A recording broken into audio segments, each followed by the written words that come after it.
Buenas, buenas, aquí estamos en Bucacción. Alejandro Bucabey, es un placer saludarlos desde el bello país de Austria, en Europa, y hoy tenemos el placer de volar hasta el otro bello país que es Argentina.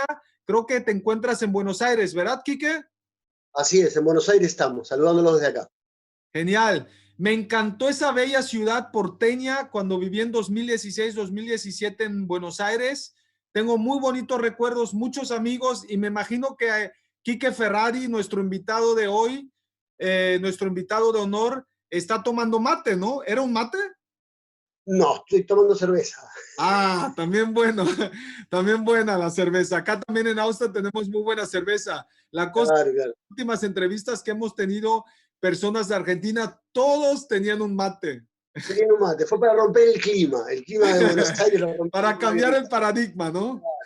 Ahí va. La imagen, los estereotipos que nos hacemos de los argentinos, que No, hay yo estaba tomando mate tanto hasta hace un rato, pero bueno, interesante. ¿Cómo? estaba tomando mate hasta hace un rato, pero ahora Ah, ok, dale, dale. pasamos a la vida. ¿Qué hora tenemos allá en Argentina? Son las 5 de la tarde.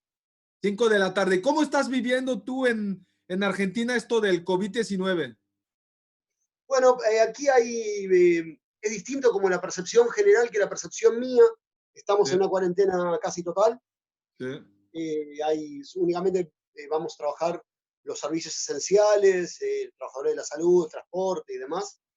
Yo, como muchos de ustedes saben, trabajo en el metro de Buenos Aires, así que nosotros trabajamos. Yo estoy trabajando un día sí, un día no, trabajamos día por medio. Al mismo tiempo, yo tengo dos direcciones legales en este momento, me acabo de separar, entonces voy un día a mi casa y un día a la casa de quien fue mi compañera y a la casa de mis hijos, que es sí. donde estoy hoy. Eh, y entonces, bueno, tengo permiso de circulación, tengo que ir a trabajar y oscilo entre dos casas, por lo tanto el encierro real no lo estoy viviendo. ¿Sí? Lo que es muy notorio es una ciudad tan hiperactiva como es Buenos Aires, hay casi nadie en la calle, es muy raro, es como una ciudad, eh, como fuera un escenario de una ciudad y no una ciudad real.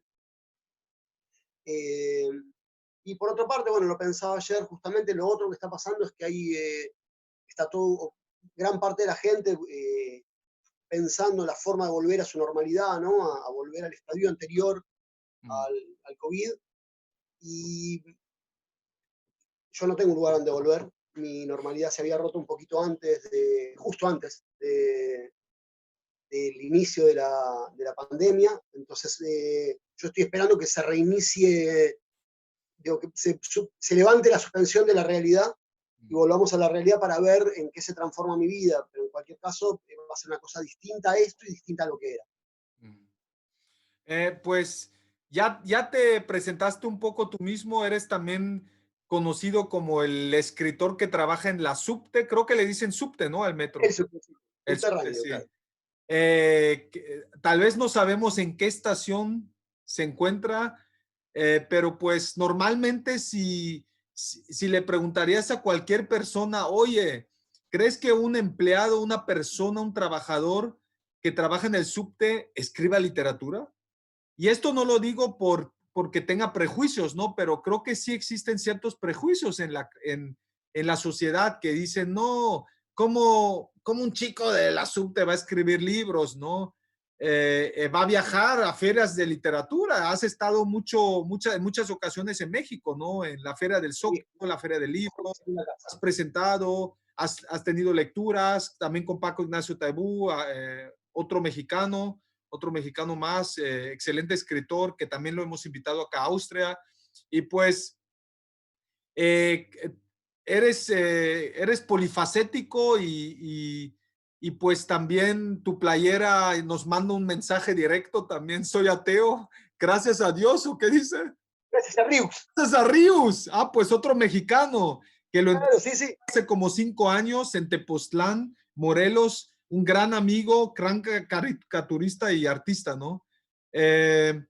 Quique, no sé si quieras agregar más algo a tu presentación y si no, me interesaría saber cómo fue, me imagino que ya lo has repetido, varias veces también en entrevistas, en canales, etcétera, pero tal vez nos puedes resumir a los que te están viendo, escuchando y que tal vez todavía no te conocen, ¿cómo es que llegas tú? Claro, en un país lleno de tanta arte, cultura, literatura como es Argentina, si pensamos en Borges, Alt, Pizarnik, Cortázar, existen tantos escritores que cuentan hoy en los clásicos que es gran literatura, las hermanas Ocampo, Bio Cázares, bla, bla, bla, bla, you name it, ¿no? ¿Cómo es que llegas?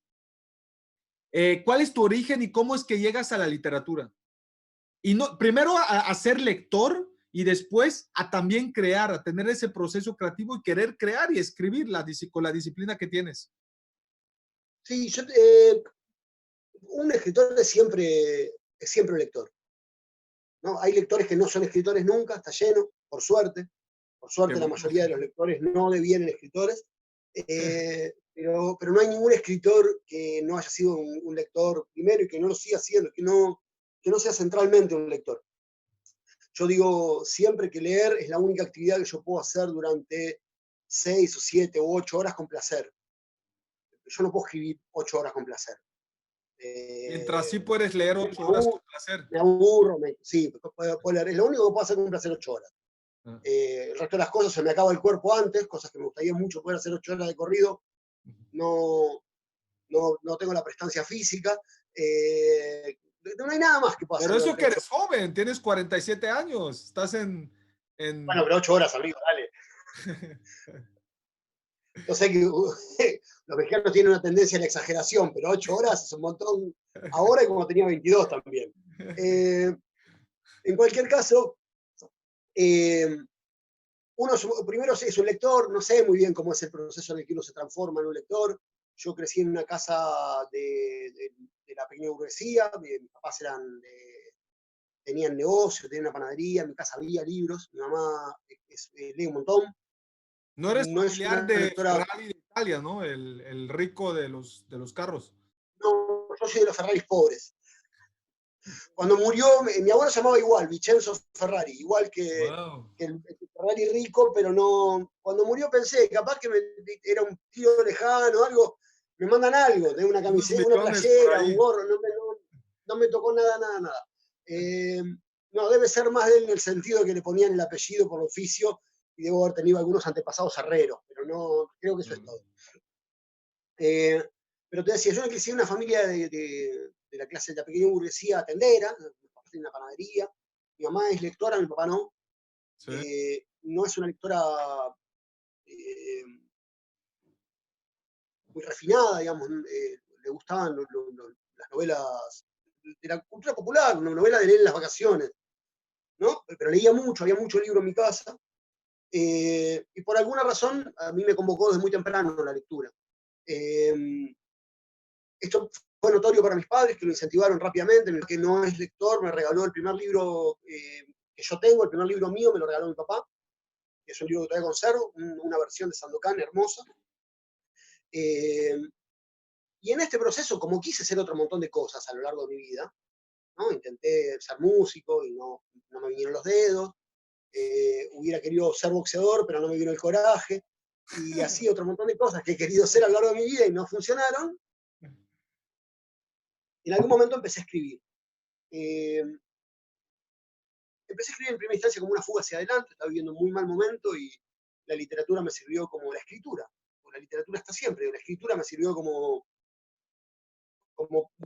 forma de resguardarme de la realidad que estaba siendo muy hostil, pero rápidamente encontré ahí una serie un oficio, una serie de técnicas que, para ya me estoy hablando, una serie de técnicas de una de mis hijas, la más chiquita, que me permitieron hacer lo que no me permitió la música. La música se ve que nunca me interesó tanto como para ensuciarme las manos, para tirarme abajo del objeto técnico, de la herramienta, canción y desarmarla. Pues yo muy rápidamente descubrí que había algo ahí que me interesaba hacer, unas cosas que me interesaba saber cómo funcionaba. Dice, no me acuerdo quién es, Primo Levi, creo que dice que uno tiene una aproximación cuando va a escribir a la literatura que es aniñada. Uno agarra su juguete favorito y lo destroza contra el piso para saber cómo es de adentro, y hay algo de niño y algo de ingeniero, ¿no? Bueno, lo desarmé para ver cómo se arma. El momento en el que uno hace esa transición deja de ser un lector, nada más. Y el proceso de empezar a ser un escritor ya está dado, aunque todavía no escribas, me parece a mí. Que es cuando querés saber no qué pasa con esta historia, quién es el asesino, si ellos se van a quedar juntos o van a estar separados, si él vuelve de la cárcel o no vuelve, si finalmente los personajes de Ubik están vivos o muertos. Digo, no es la historia lo que te convoca, sino cómo hizo esto, cómo funciona este dispositivo, cómo se cuenta una historia como esta. Y eso pasó, yo tenía más o menos 25 años, que me empecé a... Es un cambio de la posición de lectura, empezás a leer de otra manera. Y el proceso de empezar a escribir se da solo, me parece, en ese momento. Y lo que sí descubrí muy rápido es que me interesaba, que había algo ahí que yo podía aprender, y que una parte del trabajo ya estaba hecha. Hay una parte del trabajo que es leer mucho y leer con atención, que ya lo había hecho no porque quisiera ser escritor, sino porque quería leer. Y yo no dejé de escribir más, porque además las cosas empezaron a funcionar cada vez un poquito mejor. En primera instancia hacia adentro, quiero decir, yo escribí una serie de cuentitos, es lo primero que escribí, 4, 5, 6 cuentos. Bueno, el sexto era notoriamente mejor que el primero. No había algo dentro mismo del universo el otro, mi hijo del medio, dentro del universo de la literatura que funcionaba, de la escritura, ¿no? Como no había funcionado en otras formas. Y... ¿Qué pasa? Y entonces lo seguí haciendo y después empezó a funcionar también hacia afuera, digamos, hacia quienes me iban a leer, si me convocaban a escribir, o sea, se fue dando de manera más o menos orgánica.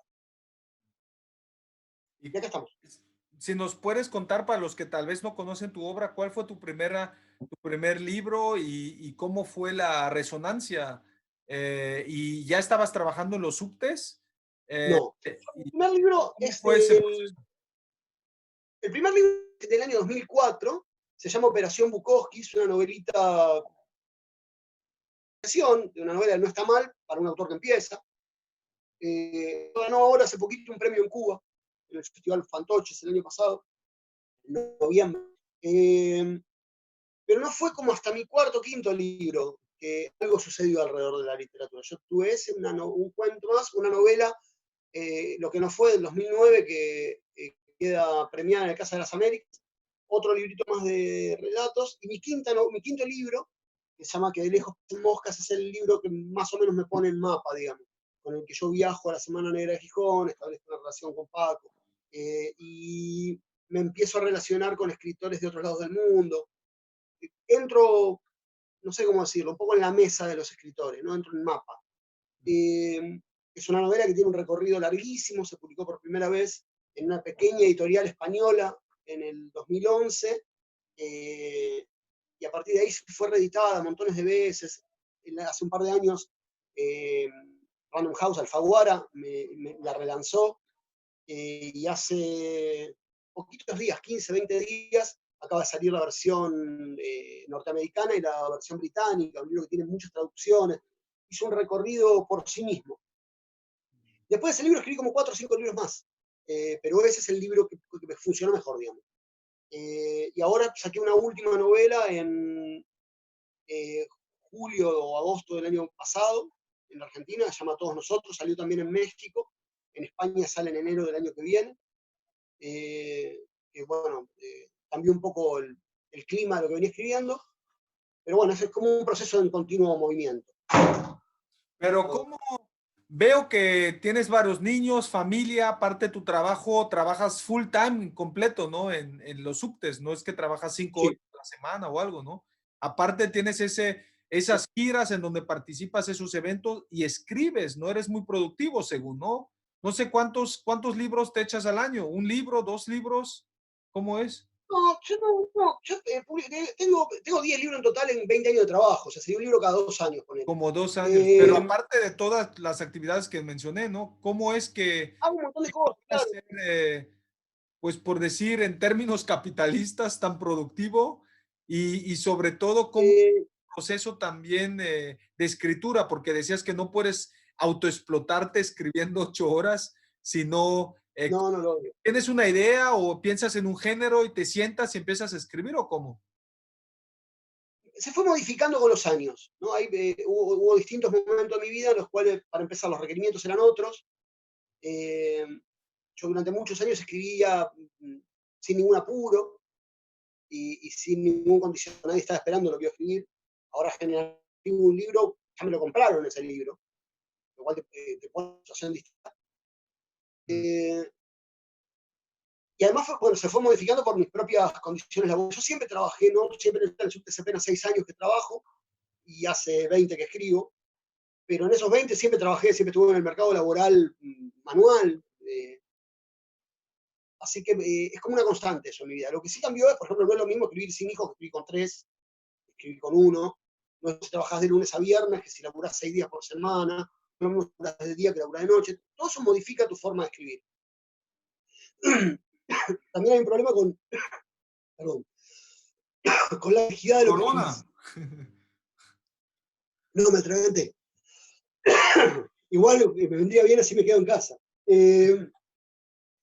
Digo, hay un tema con la complejidad, mis libros son más lineales, ¿no? Yo estaba en el minimalismo, mucho Bukowski, mucho Carver, eso se escribe con una cantidad de dificultad, y lo último que estoy escribiendo son textos mucho más complejos en algún sentido, no pretenciosos, digamos, pero con más cantidad de voces, ¿no? Más en recuerdo, más parecidos a Philip Dick o China Miel, otro nivel de producción que exige otra complejidad a la hora de sentarse a escribir. Entonces, lo que fui aprendiendo en estos años es que si bien el proceso de escritura sucede cuando te sentás a escribir, porque la literatura se hace con palabras, con nada más, no, yo no soy más, soy pa y estoy trabajando, anda para allá. Eh, el, aunque el proceso de escritura sucede en la escritura, en el momento de escritura, uno tiene que tener un escritor más eficaz y como tiene todas estas condiciones de vida que yo tengo, hay que aprender a lidiar con eso. Entonces, por ejemplo, yo ahora llego al momento máquina de escribir, al momento computadora, con muchas más cosas resueltas. Es mucho tiempo de cranear alrededor de la historia, alrededor de los personajes, alrededor de qué voz voy a usar. Bueno, esto es una primera, esto es una segunda, está en pasado la historia, está en presente, dónde sucede, quién la cuenta, ¿no? Mm, Después uno tiene unas ideas en la cabeza, pero como te decía, literatura con ideas, se hace con palabras. mm, Entonces, te tenés que esta máquina y poner eso en palabras y a veces funciona y a veces no. mm. Pero yo me siento ahora con muchas más cosas definidas que lo que hacía antes. Entonces el proceso en la máquina es más corto. Después toma años, qué sé yo, la última novela tardé 2, 3 años en escribirla. En el medio saqué un librito de cuentos, hice otras colaboraciones para mí, pero la novela tomó 3, 4 años escribirla. Bueno, Mm, nunca sabe el tiempo. mm. Y la novela que dices que ya se compró y que estás todavía en proceso de escribir, ¿de qué va a ser? Si lo puedes decir. O de, No, estoy en pañal, estoy escribiendo, yo ahora mismo estoy escribiendo un libro de cuentos en este momento. ok. Eh, no sé si va a salir ni Autobiográficos, todo. políticos. No, yo me uso, siempre usa alguna cosa siempre, pero no. Soy un lector bastante reacio a la autobiografía, o sea, uso algún elemento Mm, de mi vida como uso cualquier otra cosa porque todo es material narrativo, pero no me interesa ser personaje de mis historias. mm. Ya tengo bastante con mi vida como para llevarme también a. A Yo otro escribo para plano. escaparme de la vida, ¿no? Pero no quiero, cuando yo escribo no quiero estar acá. Acá ya estoy el resto del tiempo. Voy a escribir, quiero hacer otra cosa. Por supuesto, a veces uno usa elementos porque son elementos que tenés a mano, pero no me interesa contarme a mí mismo. Estoy escribiendo una serie de cuentos de lo que se puede denominar New Weird, ¿no? China Miéville, que lo nomás hace un rato, no me acuerdo el nombre del otro que estuvo acá hace poco, pero Jonathan Lethem, ¿no? Tipos así, una literatura un poco enrarecida, en la cual sí hay ciertas disrupciones con el realismo, cierta puesta en duda del concepto de realidad.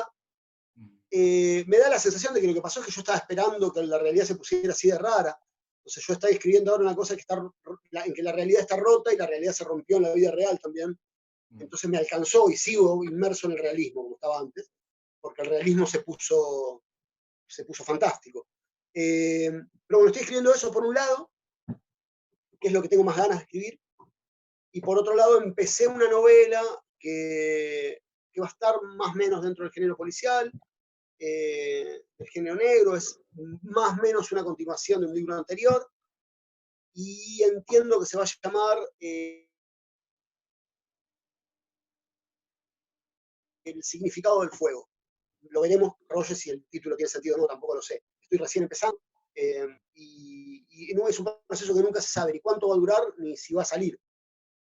Como la gracia que hay entre el oficio de narrar y el oficio de hacer mesas, por ejemplo, es que cuando un pintor aprende a hacer una mesa bien, todas las mesas que haga le van a salir bien, porque son iguales las mesas, ¿no? Materiales, unas herramientas y unas medidas, y esa es una mesa. Vos podés conocer todas las herramientas y todos los materiales de la narrativa y que el próximo libro no salga, o salga muy mal. Con eso no se sabe hasta que el libro no está escrito. ¿Cuáles fueron lecturas así que te han impactado en tu trayectoria de lector, en tu vida, por decirlo, que sobre todo que tal vez te Bueno, motivaron hay distintos, a ser escritor? claro, esto iba a decir, porque hay autores que a mí me importaron un montón como lector, o que me importan un montón como lector, pero no tienen ninguna incidencia en mi vida como escritor. Mm. Por el contrario, hay autores que directamente afectaron al autor que soy. Eh, Mayor de estos llegaron después, ¿no? Digo, cuando yo ya escribía. Pienso, yo estoy infectado como todos perdón, en nuestras generaciones de Hemingway y demás. Yo voy a tener que mover un poquito la cámara porque tengo que enchufar el teléfono. Vale, vale. Eh, eh, y entonces Hemingway está muy presente en lo que escribo, fluidez fluía. Pero entiendo que todos los autores de la serie negra fueron muy importantes en algún momento. Fue muy importante por reacción el autor, que es mi autor preferido de todos, que es el uruguayo Juan Carlos Sonetti, un tipo cuya poética no tiene nada que ver con la mía, pero que me enseñó una serie de cosas acerca del oficio, ¿no? Sobre todo lo que no hay que decir para que una historia funcione. Sonetti es el rey de los silencios, es el hombre que mejor trabaja la pausa, hijo directo de Faulkner, es un tipo que enseña perfectamente que importan más las versiones y los susurros y las versiones incompletas que circulan alrededor de una historia que la historia en sí. El tipo que termina de matar, creo yo, al omnisciente, ¿no? Al narrador confiable. No se puede confiar en los narradores de Netti, no se puede confiar en los narradores de nadie. Y después, bueno, hay un autor argentino que se llama Andrés Rivera, que durante mucho tiempo fue muy importante en mi aproximación a la lectura, sobre todo en la escritura, sobre todo la idea de que no siempre es necesario que las cosas sucedan a toda velocidad, es una tentación que yo tengo. Entiendo que por la forma que tengo de vivir en general, la música que escucho, ¿no? Tengo una tentación a que las cosas sucedan sin pausa, y Rivera es el autor que a mí me hizo pausar, sobre todo una novela mía que se llama Lo que no fue. Y después el impacto más grande que yo tuve en los últimos, no sé, 10 años, ¿será? Un poco más, como 12, 13 años en mi narrativa, la forma mía de escribir es Paco. Paco cambió definitivamente mi forma de leer, Paco Ignacio, ¿no? Claro, sí, sí, Paco Tayo, sí. Yo venía leyendo de una manera y un poco primero leerlo a él, pero más cuando lo conocí, yo conocí en el año 2006 en una entrevista que le hicimos a Buenos Aires, o 2007, no me acuerdo, y modificó completamente mi forma de leer. y sin que me diera cuenta, 4 o 5 años después, había modificado completamente mi forma de escribir también. Es realmente probablemente el autor que más fuerte modificó mi estructura como autor. Y ahora en el último tiempo el encontronazo con estos autores que te vengo nombrando, hay uno, no Harrison, John M. Harrison, Leden, sobre todo China Mieville, que vinieron a presentarme una serie de ideas que estaban ya en la ciencia ficción, pero yo le había dado menos bola, eh, alrededor de la ruptura del realismo que impactó muy fuerte en lo que estoy escribiendo. Supongo que cada un tiempo uno va buscando alguna herramienta nueva para meter ¿no? en la caja, para que lo que escribís no sea siempre igual. Pero entiendo que esas son las influencias más fuertes mías de los últimos años. ¿Y esos serían los escritores con los que te identificas? Y con Paco Ignacio, eh, ¿cómo se manifestó ese impacto que dices en la forma de leer y de escribir? En qué es lo que cambiaste? Porque dijiste que te impactó tanto, ¿no? Mira, yo hasta Paco venía escribiendo como una variante porteña y atangada del realismo sucio. Escribía mucho minimalismo, ¿no? Mucha historia chiquitita de pareja al borde del divorcio. Me parecía que en la microhistoria, ¿no? en esas casi poesía, ¿no? En esos pequeños jirones se contaban un montón de cosas y Paco vino a traer el desborde, vino a traer el barroquismo, vino a traerme vos tenés estas 6 historias, ¿por qué estás escribiendo 6 pequeñas cositas? ¿Por qué no pones toda la carne al asador? ¿Por qué no te jugás como escritor? ¿Por qué no jugás todo acá? Un poco la poética de Bolaños, ¿no? Bueno, voy a escribir todo lo que tengo lo voy a dejar todo cada vez, y si me quedé seco, bueno, habrá que llenarse de nuevo, y si a uno no le dio la nafta para llenarse de seco, escribió el mejor trabajo que podía. Por eso es Paco en estado puro, porque sale en la escritura y en la vida es así. Y a mí eso me choqueó muy fuerte. Y entonces esto modificó mi forma de escribir. Entonces empecé a permitirme imaginarme historias enormes. Algunas de las cuales son tan grandes que no las puedo escribir. No me alcanza a mí la capacidad técnica hoy para escribir alguna de las historias, pero me di permiso para pensar cualquier historia. Eso es todo mérito de Paco. La interferencia permanente entre historia y literatura, y realidad y verdad, ¿no? Y las primeras fisuras grandes, la interferencia del narrador dentro de la historia y la historia con el narrador, todo eso es del universo de Paco. Después lo alimentó otro montón de gente, ¿no? Es la ruptura, la grieta que él vino a hacer en lo que yo estaba haciendo. Y es enorme. ¿Cómo es ese proceso serían dos preguntas, proceso de escribir, porque como mencionaste, tienes bastante actividades y ahora 3 niños. eh, ¿Es que te sientas a diario, simplemente cuando lo sientes? Y también mencionas muchos autores, ¿no? Que no solo se trata de leerlos, sino también de profundizar en esas lecturas, sobre todo en tus años formativos, que estabas viendo cuál es la técnica detrás, ¿no? Que eso se aprende, no es que naces y eres un talento, y eso se aprende, es trabajo, como decía Hemingway, ¿no? 1% inspiración, 99% transpiración. Es trabajo, porque muchos pues romantizan ese momento y piensan que estás acá esperando que las musas lleguen y te viene la novela genial del siglo, del milenio, y pues no, que los escritores trabajan, ¿no? Tal vez quisieras profundizar en esos dos aspectos, y también en la pregunta acá me apunté, ¿cómo inicias la creación de tu literatura, de tus libros?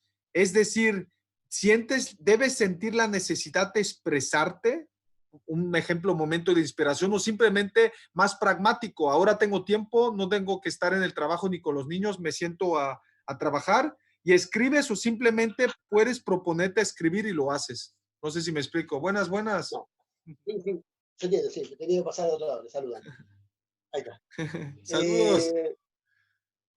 Bueno, no, vamos por parte. A ver, en primera instancia trato de tener una rutina.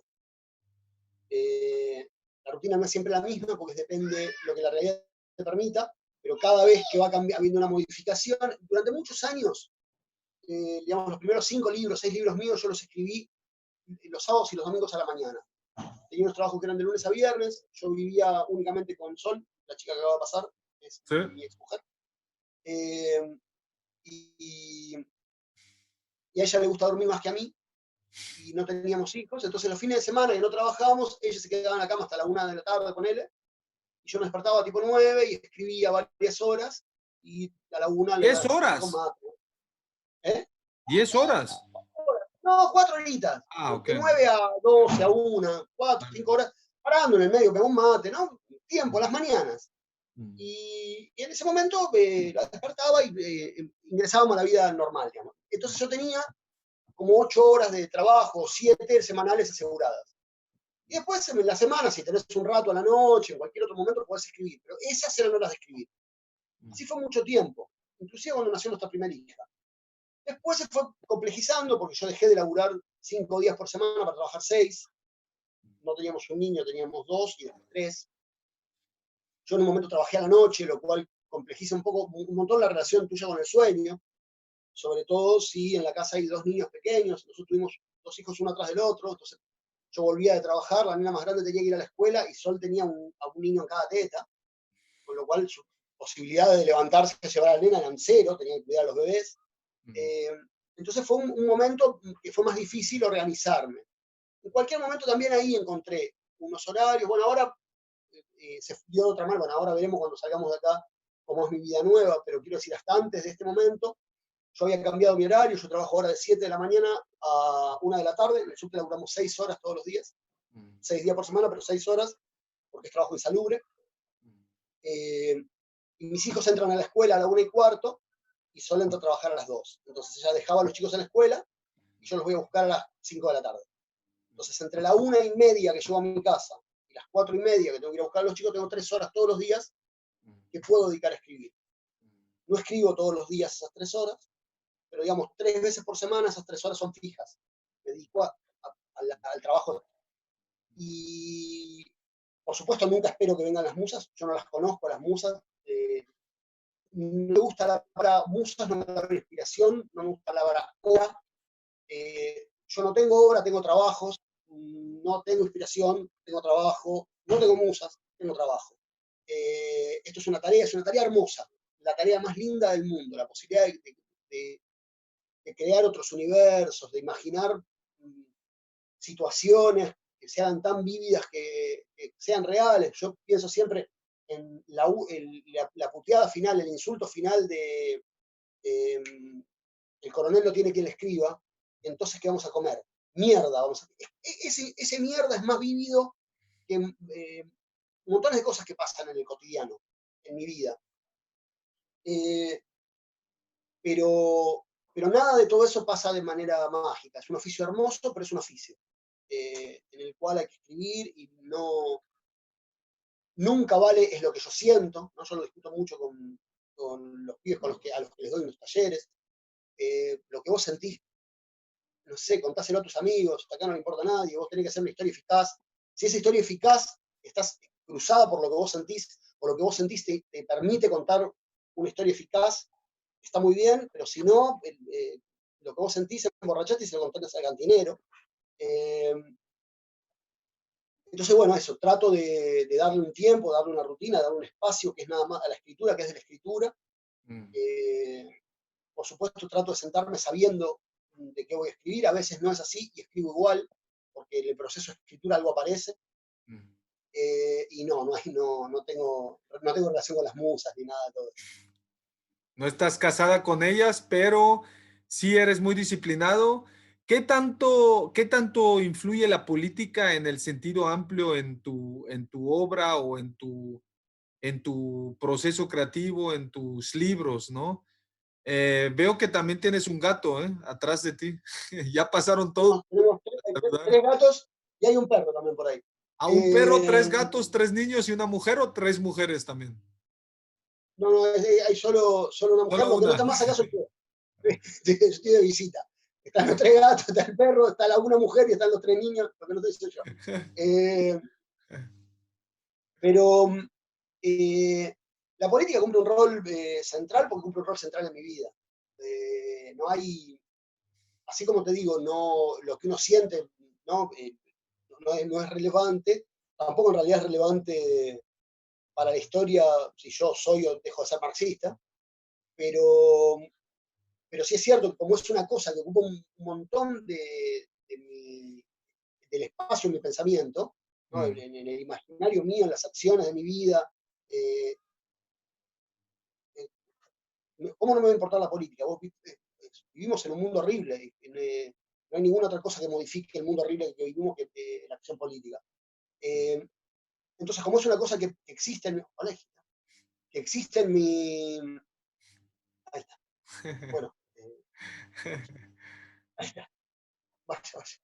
Como es una cosa que existe en mis preocupaciones, sí. aparece en mi literatura. Como entiendo que todas las demás cosas que me preocupan aparecen. Eh, no es más que eso. Yo me doy cuenta que aparecen cuando no quiero. Entonces, desde hace un par de libros para acá, decidí hacerlo explícito. Porque cuando intenté que no se escuchara tanto mi voz ideológica, digamos, cuando yo intenté que la política no interfiriera, no se hiciera porosa, no infectara lo que estaba escribiendo, Mm, pasó igual. Y entonces, de lejos parecen moscas, yo quería escribir una de Tarantino, ¿no? Una novela de tiros y sangre y mafiosos. Y después de que la publicaron, las primeras 10 entrevistas que me hicieron, me hablaron de la realidad social que describía y el resentimiento de clase con respecto a las patronales. Todas cosas que es cierto que yo tengo, pero que supuse que no estaban en el libro. Entonces, cuando descubrí que en el libro iban a estar igual, dejé de pelearme con la idea de que se escuchara no sé, mi odio al capitalismo cuando escribo. Bueno, nada, está ahí y por lo tanto probablemente filtre, no lo busco, pero tampoco lo esquivo más. mm. ¿Cómo te transformaste en marxista? Porque te definiste como marxista. ¿Cómo encontraste ese camino? Eh, yo soy hijo de la dictadura, yo crecí, hice hasta no, los años míos de la infancia mía, es una infancia dentro de la dictadura. Mm, Eh, y la primavera democrática, lo que suponíamos además que iba a durar 3, 4 años, durante todo el siglo XX Argentina tuvo un golpe cada 3 años. mm, Eh, entonces suponíamos que no iba a durar nada, pero es el momento en el cual yo salgo del cascarón de la niñez, digamos, ¿no? La dictadura termina en el 83, yo tenía 11 añitos, hay una explosión de política alrededor, una cosa que estaba callada 6, 7 años, que eran casi todos los que yo tenía, eh, aparece en todos lados, entonces se discutía de política. La Argentina es un país en el que se discute mucho de política, o por lo menos la ciudad de Buenos Aires, pero en ese momento fue una locura, todo el mundo hablaba de política, todo el mundo tenía un proyecto de país, y eso se ve que caló muy hondo en el niño que yo era, y entonces un par de años después, para cuando estaba empezando el colegio secundario, en el 85, yo tenía 13, 14 años, empiezo una búsqueda un poco más profunda de lo que me resultaba más convocante, de la forma en que yo iba a ver la posibilidad de transformar el mundo en un espacio más habitable, digamos, o hacer el intento, hasta ahora todo lo que pudimos hacer. Y en ese recorrido hay unos compañeros del Partido Comunista Argentino que me quieren captar, es las primeras lecturas que yo tengo, no lo logran porque la Unión Soviética era un espanto, y entonces era un peso negativo que tenían, que les jugaba muy fuerte. Me decían todas unas cosas que estaban buenísimas, pero después yo cotejaba con realidad y no funcionaba tan bien. mm, Y me acerqué al partido trotskista más grande que había en la Argentina en ese momento, se llamaba el MAS, donde hice mis años formativos como militante. Me milité ahí entre los 14 y los 22 años, o una cosa así. Eh, y después, bueno, con vaivenes, estuve más dentro, fuera de organizaciones políticas, dentro, fuera de la actividad sindical, dentro, fuera de la actividad política en el sentido amplio, pero es un interés que nunca más se perdió, y con las limitaciones que haya tenido o las desactualizaciones que el pensamiento marxista pueda tener, me sigue pareciendo que la herramienta mejor para entender y enfrentar el mundo este. Pienso siempre, el marxismo es un poco como la rueda o la cuchara. probablemente en un momento vayan a inventar una forma de locomoción que funcione mejor que la rueda. Hasta ahora es un invento primitivo y ¿no? que hubo que perfeccionar, que hubo que hacerle modificaciones, pero sigue siendo mejor que todas las demás cosas. Y si vos querés tomar sopa, seguramente podés tomar del plato directamente, o con una pajilla, ¿cómo dicen? Como un popote, pero la cuchara sigue siendo la mejor manera. Es un rudimento viejo, pero funciona. Bueno, con el marxismo es más o menos igual. Y ahora también estás dando un taller, ¿no? En línea, a distancia. Bueno, sí, nos vimos ¿Puedes contar obligados. de eso? Era una deuda que teníamos, lo hacemos con mi amigo Juan Matri, con el que nos acompañamos en casi todos sus emprendimientos. Hasta hace unos años dábamos talleres presenciales juntos, después, bueno, el dinero empezó a no alcanzar para los dos, entonces dividimos el taller. Y ahora un poco, porque era una deuda que teníamos, ¿no? El mundo se hizo grande y chiquito a la vez. Yo tengo un montón, es una forma de decir, pero quiero decir, para el mundo mío de lectores, hay muchos que están en México. A cada rato están a punto de armar un taller de narrativa o de lectura o lo que fuera virtual para tener la posibilidad de hacer esto que estamos haciendo, de hablar en dos lugares del mundo, que ahora está permitido y hace 15 años no se podía. Y un poco de esta deuda que ya teníamos y la aparición de la cuarentena y la imposibilidad, o sea, los talleres que teníamos se suspendieron, como a todos los demás, me destruyó la economía, la aparición del virus, además de desordenarme la vida, me destruyó la economía. Entonces organizamos un taller de introducción al género negro, que ya alguna vez habíamos dado, está un poco perfeccionado y estirado, llega hasta más acá en el tiempo, y lo empezamos a dar, hicimos una primera clase de introducción alrededor de la hora de Ricardo Piglia, que fue abierto la semana pasada, y el martes dimos el primer taller, que es sobre la prehistoria del género, y el martes que viene tenemos el próximo encuentro. Y Así que bien, tratando de adaptarnos a estas herramientas técnicas que además hay quienes, casi toda la gente las maneja mejor que yo. ¿qué libro recomendarías para los que nos estarán viendo y escuchando que tal vez son nuevo a este género, a tus libros, a tu obra? ¿Y cuál considerarías tu mejor novela o tu mejor cuento, tu mejor antología? Y tal vez mejor para comenzar a leerte. Y tal vez también otras dos preguntas que serían, porque ya que te consideras marxista, empezaste ahí en el partido trotskista, eres muy político, veo muchos tatuajes en tu cuerpo, ¿lo usas como el cuerpo como medio para comunicar también al exterior o es simplemente, pues, pecados infantiles o juveniles o más bien un simple gusto, ¿no? Que te gustan. ¿Y dónde te ves en el futuro? ¿Tienes ciertos planes en los próximos 5 años? Sobre todo literarios me refiero, ¿no? Hay cosas que quieres escribir, que dices que quieres abarcar muchas cosas, pero que pues te faltan los recursos o cómo. Bueno, a ver, vamos por partes. Empezamos por el final, después la última me la volvés a preguntar porque me la olvidé. En 5 años, creo que en este momento lo único que te puedo decir de acá a 5 años tiene que ver con la literatura, en el resto de las cosas no tengo idea. No, estoy en momento, no, es una tremenda pregunta para este momento de mi vida. Me veo con una hija más grande, muy grande, eso sé, mi hija más grande dentro de 5 va a tener 17. Literariamente yo espero poder estar a la altura de algunas de las historias que quiero contar. Tengo mucho interés por explorar un poco más en el mundo del cine. Escribí un guión el año pasado y demás, y me interesa alternativamente, o no para que venga a reemplazar mi trabajo, sino porque hay una forma distinta de escribir ahí. Estoy ahora mismo, cuando esto pase, va a salir la novela gráfica mía, un cómic que está adaptando un dibujante fantástico argentino que se llama Cristian Navarro. Chicos, por acá no. Y también me gustaría también avanzar en eso, ¿no? Como aprender herramientas de ahí que todavía no tengo, todavía estoy aprendiendo. Y me gustaría poder escribir una novela que todavía no sé cuál es, pero con un montón de herramientas que todavía no pude usar. Que sí conozco las herramientas, pero no sé cuál es la historia que quiero contar. Esos serían mis planes más o menos en lo inmediato, digamos, 4 o 5 años adelante. En lo literario, que además es lo único de lo que te puedo hablar hoy.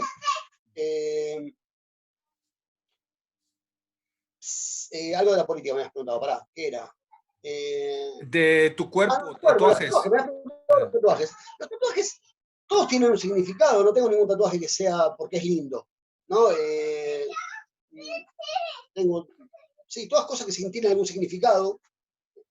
Me parece que tiene que ver con la cultura rock, ¿no? Es el otro gran componente de mi vida. Yo soy rojo, ¿no? En el sentido marxista, soy hincha de River. El River Plate. Escucho heavy metal. Sí, sí, muy hincha de ¿Qué River. pasó? ¿Qué No, no pasó? puedo estar. ¿Cómo que pasó? Y es un lugar prerracional, así que tratemos de no andemos ahí porque no vamos a pelear. Eh, Soy hincha de River y escucho metal. Escucho otro montón de música, pero así como es Marx, digo, el formativo en mi vida fueron Black Sabbath y Motorhead, eso es el formativo. Me parece que el tatuaje es como la lógica de las camisetas de Motorhead, pero extendida a tu cuerpo, ¿no? Tiene que ver también, me parece, con esta idea de que se fue dando con el paso del tiempo, de que la institucionalidad en la Argentina estaba garantizada, y entonces uno no iba a tener que pasar a clandestinidad, que los tatuajes eran un problema si uno estaba clandestino, y entonces esto con institucionalidad larga, los tatuajes dejaron de ser un problema, que era lo único que nos frenaba a veces a tatuarnos.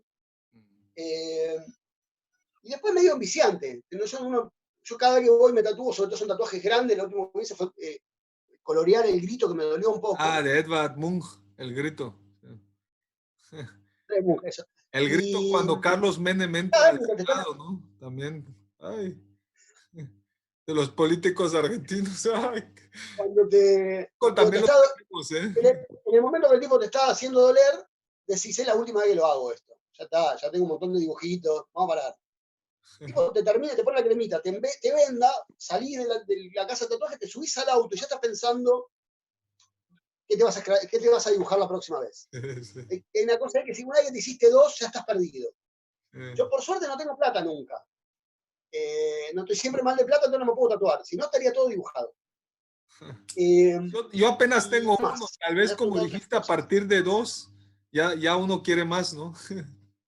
Si no, se nota otro. Si es uno, es como. Todavía. Vos te hiciste uno es un evento, ¿entendés? Después de dos, es una serie. Y una serie que no termina nunca. Pero he pensado en hacerme muchos Eh, también. ¿Viste? No, es tremendo, es tremendo. Te digo, después del segundo no paras más. Además tenés un parate, si bueno, tengo 5 tatuajes. Y capaz que te pasas 5 años sin tatuarte. Ya está, te salí de ahí. Oh, y un día en una fiesta te cruzás con un tatuador, ya está, perdiste. Ay, caíste. Sí, sí. La otra pregunta era ¿qué consideras tu mejor novela, tu mejor libro? Ahí está. ¿Y ¿Cuál cuál recomendarías recomendarías? o sería bueno para introducirte a tu obra?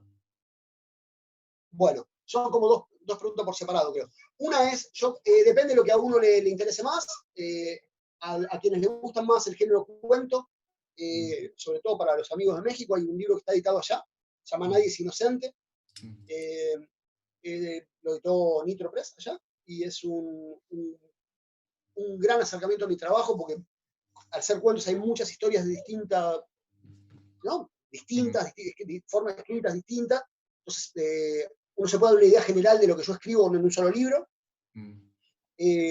Si a la gente le interesan más las novelas, entiendo que una gran forma de entrar a mi trabajo es porque de lejos parecen moscas, la novela mía que mejor funcionó, por alguna razón funcionó mejor que las otras.